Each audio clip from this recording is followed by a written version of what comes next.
Yoroibitsu adalah peti peninggalan nenek moyang mbahnya ninja, diantaranya berisi seragam mirip ASN yang dipakai untuk hari-hari tertentu, di mana melambangkan kehormatan dan kedisiplinan. Selanjutnya ada shuriken atau kunai untuk melempar ke arah musuh, bukan untuk melempar janji-janji manis menjelang pemilu. Ada juga racun dengan hanya satu penawar, pas buat koruptor yang hobinya ambil uang rakyat tanpa belas kasihan. Selanjutnya ada pedang khusus yang dipakai untuk potong leher musuh, bukan buat potong anggaran, apalagi buat potong laporan keuangan agar dapat sisa.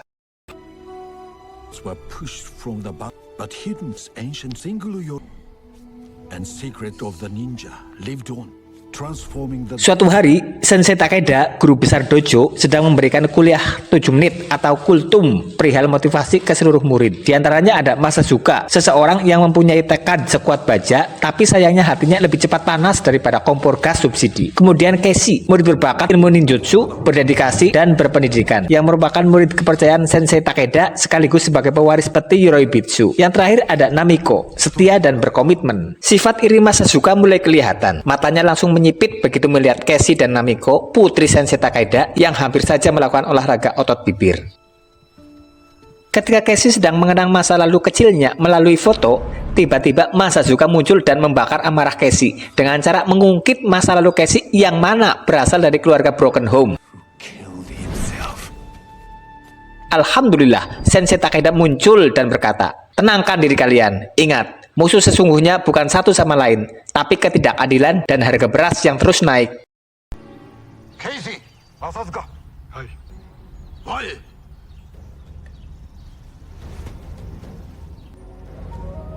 Puncak sifat iri dan jahat Masazuka terlihat, yaitu berusaha menghabisi Keishi ketika Sensei Takeda menyuruh Keishi dan Masazuka buy one.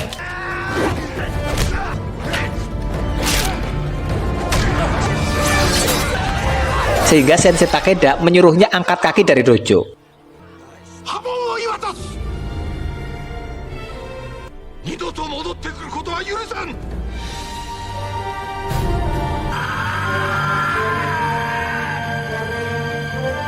Beberapa waktu kemudian, di sebuah kawasan industri yang mesin-mesinnya masih kalah bising sama drama politik negeri plus 62 jauh di kota New York sana, seorang pemimpin perusahaan, kita sebut saja Mr. Temple, lagi mengadakan ritual pengangkatan pimpinan cabang.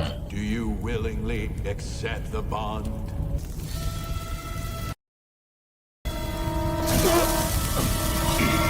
Sementara itu, di Rusia, dua perusahaan besar akan membuat kesepakatan melakukan merger atau penggabungan yang berakibat saham perusahaan Mr. Temple akan terpuruk.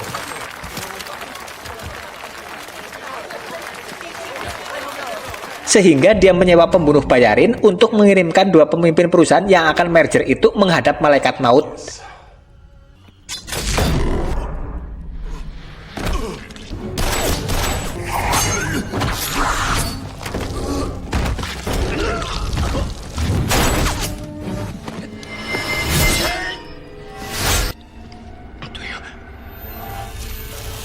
Ya, ternyata pembunuh bayarin itu adalah Masazuka. Rupanya semenjak dia diusir dari dojo oleh Sensei Takeda, dia kabur ke New York dan bukannya jualan cireng atau jadi kuli proyek bangunan pada umumnya, malah jadi ninja pembunuh bayarin Mr. Temple. Tell me some good news. Keep watching. Wait a minute, stop. No more merger. Cheers, gentlemen. Here. Sementara itu di Jepang, di halaman depan dojo, ketika Sensei Takeda akan beri pengumuman pewaris, penerus, dan pelindung peti Yoroibitsu, tiba-tiba Masazuka muncul dan mengancam akan mengirim mereka semua ke malaikat maut dengan paket ekspres bebas ongkir ke akhirat.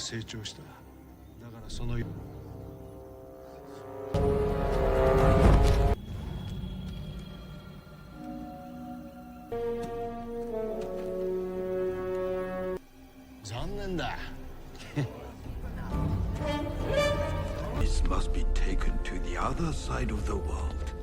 To be guarded. Untuk keamanan peti Yoroibitsu, Sensei Takeda menyuruh Casey ditemani Namiko membawa peti tersebut ke tempat rekan Sensei Takeda yang bernama Profesor Garrison di New York. Dan inilah si Profesor Garrison. Dengan feeling gak enak karena ada sesuatu yang akan terjadi padanya, Sensei Takeda menyatakan rasa sayangnya kepada putrinya tercinta untuk ke yang terakhir kalinya. Demi keamanan, akhirnya peti Yoroibitsu disimpan di museum milik universitas tempat Prof. Garrison mengajar. Sementara itu, di Tokyo, Jepang, Masazuka bersiap melakukan serangan full damage untuk merebut peti Yoroibitsu dengan pakaian dan peralatan ninja modern. Gak tahu dia, petinya sudah dipindah ke New York.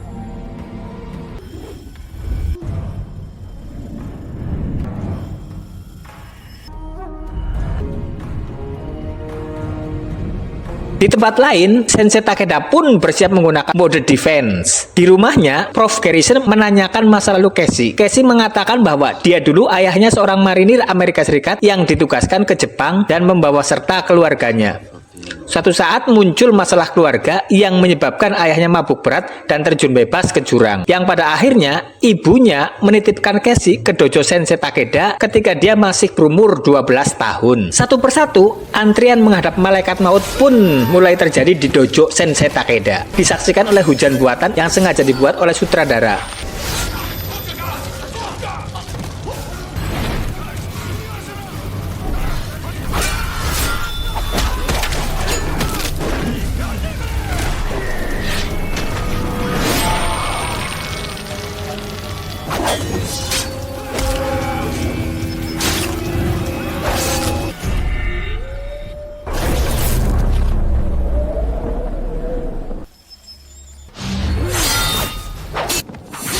Sebenarnya, Sensei Takeda mampu membunuh Masazuka. Tapi kalau Masazuka mati duluan, ya nggak seru lah.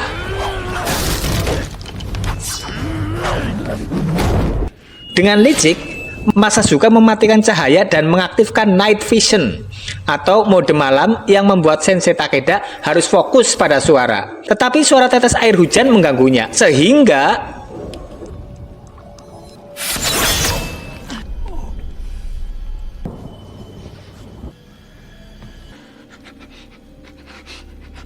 Sensei Takeda tetap kekeh mempertahankan kerahasiaan keberadaan peti Yoroibitsu walaupun nyawanya terancam, sehingga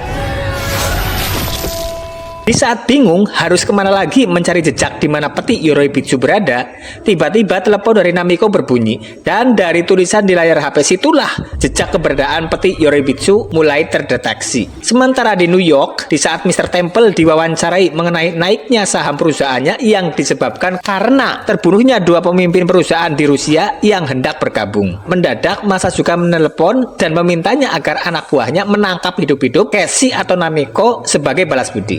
Beberapa saat kemudian, Casey kembali ke rumah Prof. Garrison setelah bolak-balik buang hajat karena banyak makan cocolan sambal. Tak selang beberapa lama kemudian, anak buah Mr. Temple muncul dan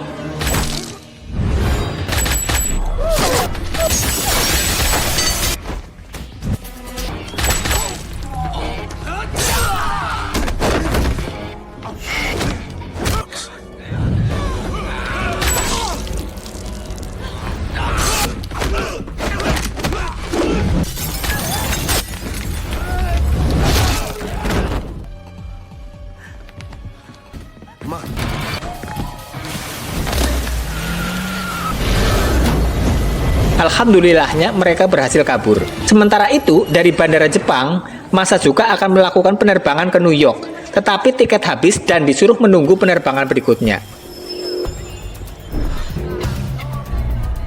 Tetapi daripada kelamaan,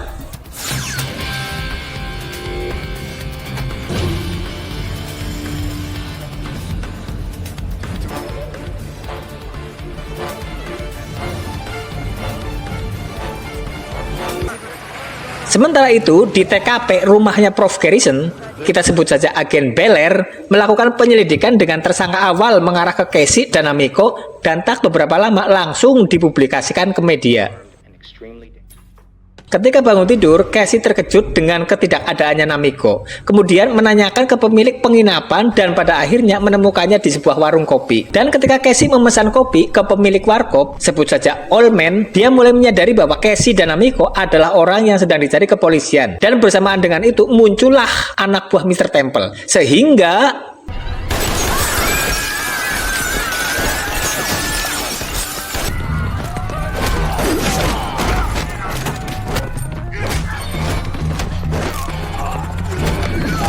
dan aksi kejar beneran terus berlanjut dengan terus bertambahnya anak buah Mr. Temple. Come on! And remember, we need a subway.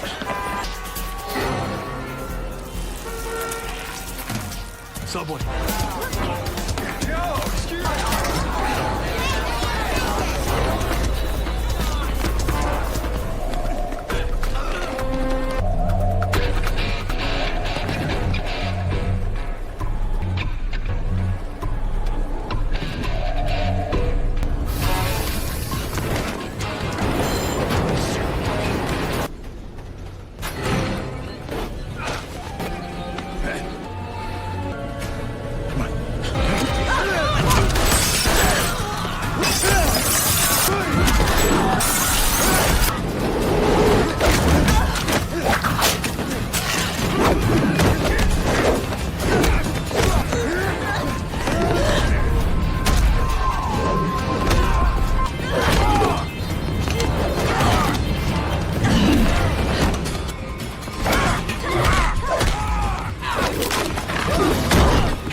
Pertarungan berakhir dengan menyisakan satu orang pimpinan anak buah Mr. Temple yang tidak bisa masuk ke kereta dari awal. Ketika Casey dan Namiko turun dari kereta, agen Bel Air langsung memberikan mereka hadiah borgol bagus yang bisa langsung dipakai. Masazuka, you have. Tell our Karena kegagalannya, si pimpinan anak buah malah mokad di tangan Masazuka setelah sebelumnya kasih info ke Masazuka keberadaan Casey dan Namiko yang sekarang ditahan di kepolisian pusat. Di kepolisian pusat, di tempat berbeda, Namiko dan Casey mengatakan alangkah bahayanya si Masazuka ini kepada para pihak kepolisian. Dan beberapa saat kemudian, Masazuka muncul di kepolisian pusat. Okay, send him in. I'll meet him in my office.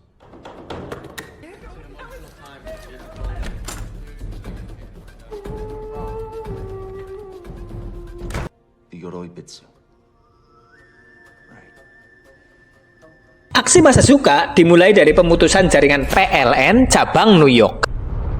Don't leave me like this. Hey!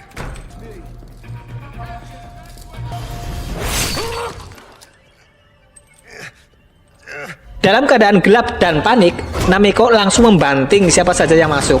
Ternyata polisi tidur yang masuk. Dengan menggunakan mode penglihatan malam dan asap, Masazuka lebih leluasa membantai orang-orang di sekitar dengan renyah.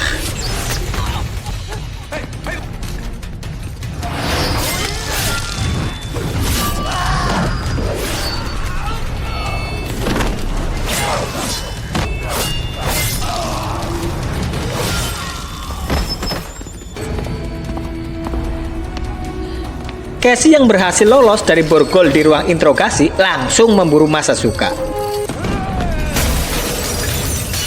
Sementara itu, Masazuka berhasil melumpuhkan Namiko dan hendak membawanya kabur.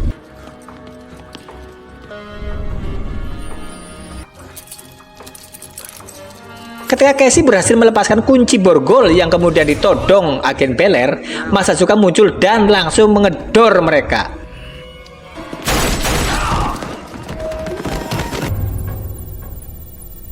Sesaat kemudian, agen Bel Air membiarkan Casey mengejar Masazuka sampai ke atap bangunan.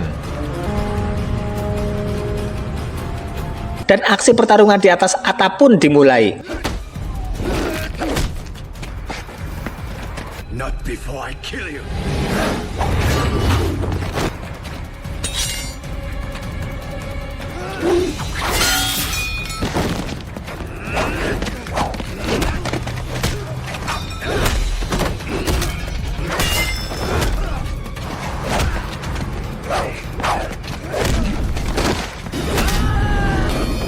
Ketika Masazuka akan menghabisi Casey, polisi muncul dan dia pun memilih kabur sambil membawa Namiko.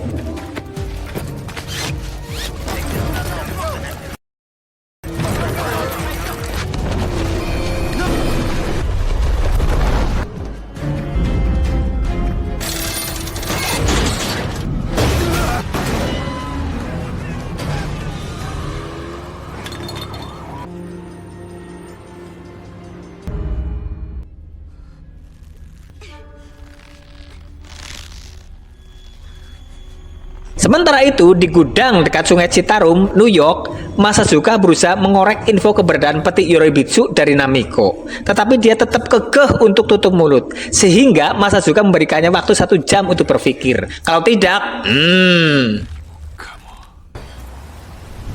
Dalam pengejarannya, Casey bertemu dengan Old Man yang merupakan anak buah Mr. Temple. Ini terlihat dari simbol di bawah lehernya.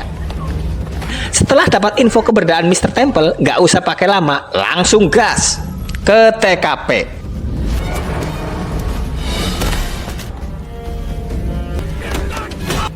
We control the brother.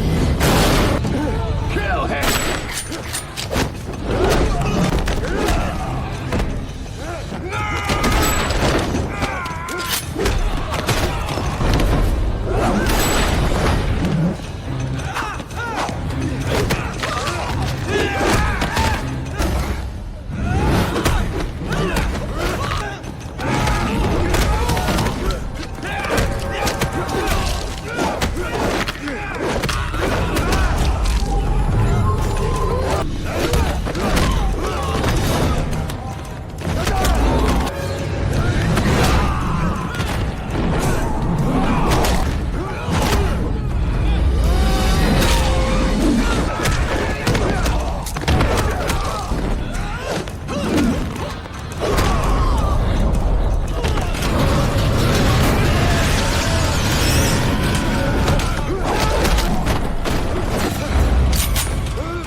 Ketika Masazuka akan mengeksekusi Namiko, Casey yang berhasil mengalahkan Mr. Temple segera menghubungi Masazuka untuk janjian tukeran peti Yorobitsu dengan Namiko di sebuah pabrik tahu. I want the Yorobitsu. Di tempat Prof Garrison, akhirnya agen Bel-Air mengetahui keberadaan peti Yorobitsu. Sementara itu, di museum universitas, Casey dengan diam-diam mulai bergerak mengambil peti Yorobitsu.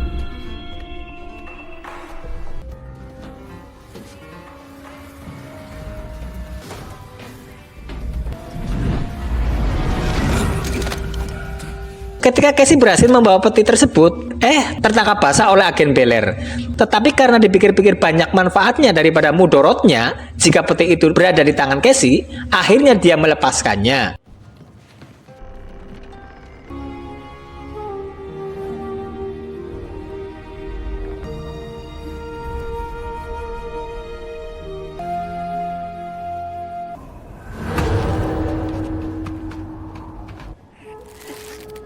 Sasuke! Let her go! Pertarungan di panggung terakhir pun dimulai. Diawali dari Masazuka yang sangat marah ketika tahu bahwa ternyata peti Yorobitsu telah kosong dan isinya telah dipakai oleh Casey. 49th in charge. Mendadak anak buah Mr. Temple muncul setelah sebelumnya mereka mendapat tugas membunuh Casey dan Masazuka dari Mr. Temple. Dan aksi pertempuran ala ninja pun dimulai.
Ketika Namiko akan menggunakan panah untuk menyerang Masazuka, tiba-tiba, ya, ternyata dia kalah cepat dengan serangan beracun Masazuka. Need is to keep her alive.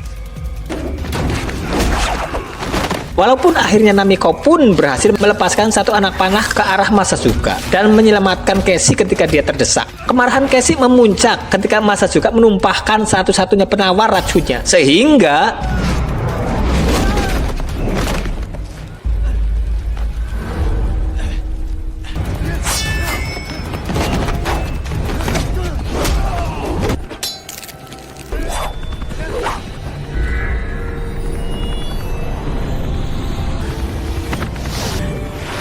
sampai pada suatu ketika Masazuka menggunakan ilmu menghilang yang mengharuskannya Casey fokus pada pendengarannya, sehingga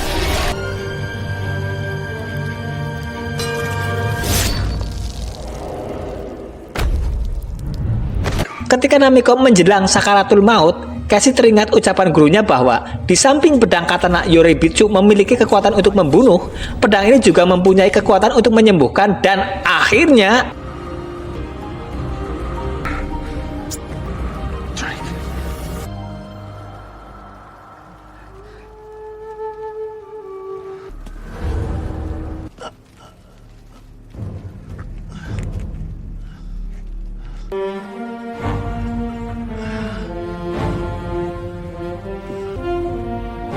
Masazuka yang sudah tak karuan rasanya, ada senat-senit, senat-senot, meminta Casey untuk mengakhiri hidupnya, sehingga di akhir alur cerita film, agen Bel Air kasih paspor gratis ke Casey dan Namiko. Terus nggak usah datang lagi ke New York, bikin repot aja. Diceritakan akhirnya Casey dan Namiko hidup bahagia, sejahtera, tak kurang suatu apapun, bansos dapat, PKH dapat, apalagi BLT. Pesan alur cerita film yang dapat diambil adalah, kadang orang yang paling tulus justru yang nggak dibayar. Sementara yang dibayar malah sibuk hitung uang tambahan hasil lembur sebelum bekerja. Itu. Sampai jumpa di alur cerita film selanjutnya.